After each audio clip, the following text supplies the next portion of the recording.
Agora vem pra cá que a gente vai falar sobre segurança durante a fase mais rígida, né? A fase emergencial que a gente tá vivendo agora. O Diógenes Luca tá com a gente. Tudo bom, meu querido? Você tá bem? Ótimo, e você? Bem-vindo, viu? Obrigado Fica à pelo vontade, convite, tá? mais uma vez. O Diógenes é especialista em segurança e é muito importante que a gente fale sobre isso agora, afinal de contas. A cidade tá mais vazia, deserta, dependendo do horário, né? Inclusive, aqui em São Paulo, especialmente a partir das 8 horas, tem a questão da restrição de circulação dos carros também, né? Justamente para que as pessoas saiam menos de casa. Mas existem as pessoas que precisam sair, trabalham em horários alternativos, horário da noite, de repente.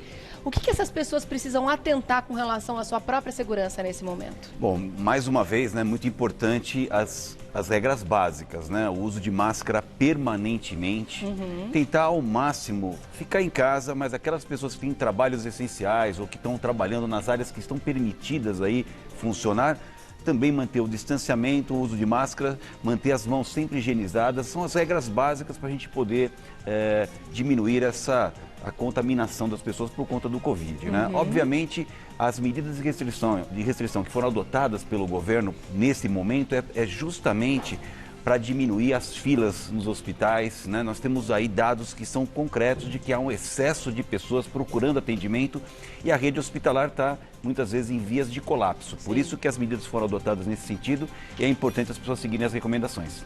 Exatamente. Agora, como é que funciona a segurança pública durante um momento de restrição máxima como a gente está vivendo agora? Existe uma abordagem com as pessoas, pelos agentes públicos de segurança, com relação a esse, o que fazer e como agir nesse momento? Precisamos fazer a nossa homenagem tanto ao pessoal da área médica como um todo, mas também aos integrantes da segurança pública, da segurança privada, que são atividades essenciais, né? É óbvio que a gente tem um problema aqui no país por uma falta de coordenação dessa crise, Regiane. Então, o que acaba acontecendo? Algumas pessoas ainda insistem, mesmo diante das notícias que nós temos aí da gravidade do problema, fazendo festas clandestinas, fazendo aglomerações inadequadas nesse momento, e a segurança pública ela entra como um suporte aos órgãos de fiscalização da Prefeitura e do Estado para poder combater esse tipo de situação, porque a conta vai vir, né? Quem participa de festas clandestinas, ela chega, né? Então a segurança pública é essencial nesse sentido, sem prejuízo, Regiane, e você que nos assiste aqui, das demais situações que acontecem no ambiente policial, né? A polícia continua trabalhando na rua, combatendo o crime, fazendo policiamento preventivo, a Polícia Civil fazendo uma colaboração muito importante também na fiscalização desses locais, para a gente poder conseguir atingir o resultado esperado. Qual que é o resultado esperado? É a diminuição da contaminação das pessoas e, consequentemente, a procura pela rede hospitalar.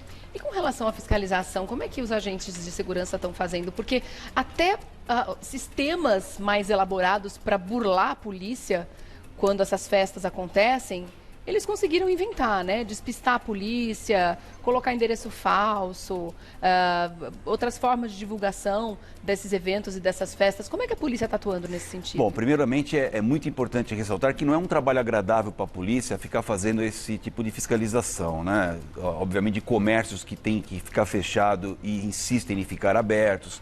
A polícia tenta fazer aproximação, muitas vezes em apoio ao pessoal designado para essa fiscalização. E o que a gente espera é que as pessoas tenham essa compreensão, primeiro, de não descumprir as normas, isso é muito importante. As normas são feitas sempre para ajudar, sempre para diminuir o problema, nunca para agravar a situação, sobretudo no momento que a gente vive. E a polícia ela vai fazer essa abordagem, como eu disse, não é um trabalho muito agradável, e ela tenta orientar as pessoas e aí cabe, dependendo da circunstância, as consequências de punição para quem desobedecer essas normas que são impostas nesse momento, que nós chamamos de não lockdown, né? Mas é quase medidas restritivas que nós estamos colocando à sociedade para passar esse pico que nós estamos vivendo aqui em termos de número de casos, Regiane. A gente não pode chamar de lockdown mesmo, porque realmente não foi feito, né? Lockdown como exemplo de outros países que a gente viu, né? A gente tem uma restrição máxima, né?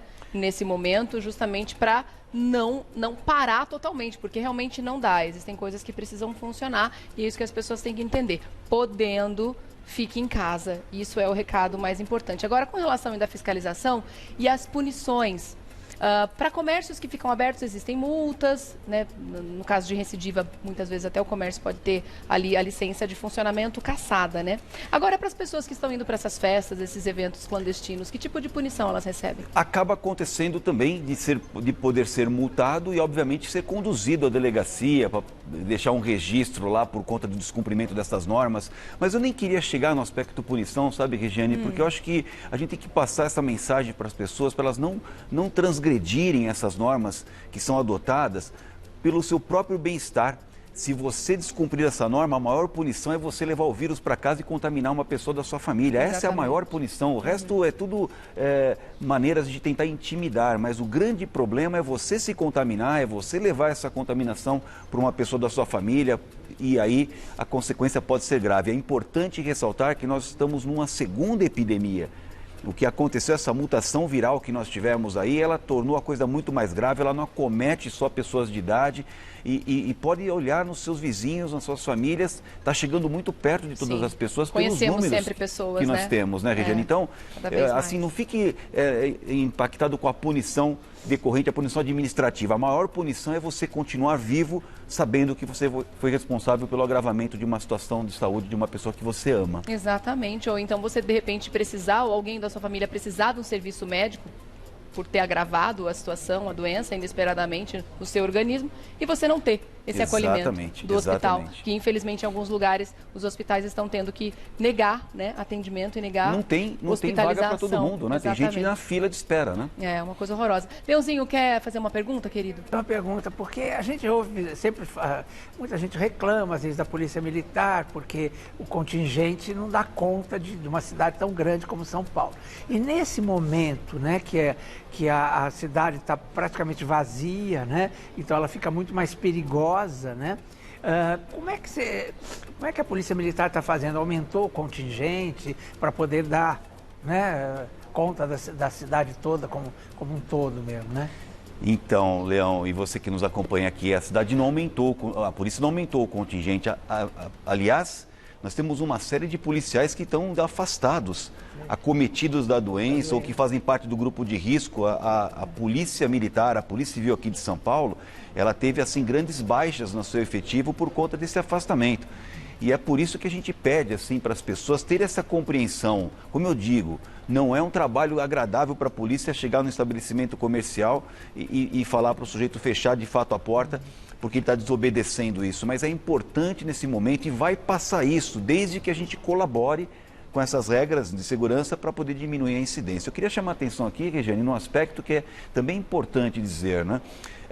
Essa própria condição de restrição, ela também abre portas para o cometimento de novos crimes. Então, você que está nos acompanhando aqui, preste atenção com relação às questões de delivery que você pede, né? Presta muita atenção no seu cartão, o valor que você vai pagar, para não cair em golpes, né? A gente tem ficado muito em casa e os criminosos também se aproveitam da dificuldade que tem para fazer os seus roubos em estabelecimentos comerciais que estão fechados, para poder... Ele não muda de vida, mas ele muda de modalidade criminosa. Sim, então tem que tomar muito cuidado com isso. E quando a gente sai de casa também, infelizmente, na região onde eu moro, aumentou muito o número de pessoas sendo sequestradas. Sequestro relâmpago. A gente tem ouvido falar num número considerável por ali, inclusive os condomínios estão aumentando as normas de segurança, de entrada e saída de moradores e visitantes, tudo isso porque realmente, como você falou, eles vão mudando, né, a forma de fazer ali o crime.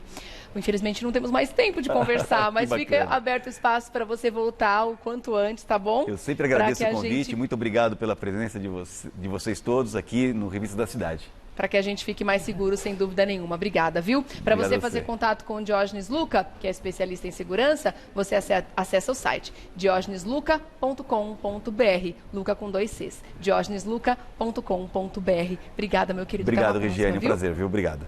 Quer deixar um conselho final, alguma palavra para que as pessoas se cuidem mais? Sim. Siga as recomendações das autoridades, porque esse é o melhor para o momento, visando a coletividade. Essa é a minha mensagem final. Com certeza, pensar no próximo, né? Estamos numa sociedade, né, Diógenes? Exatamente. Obrigada, meu querido. Obrigado.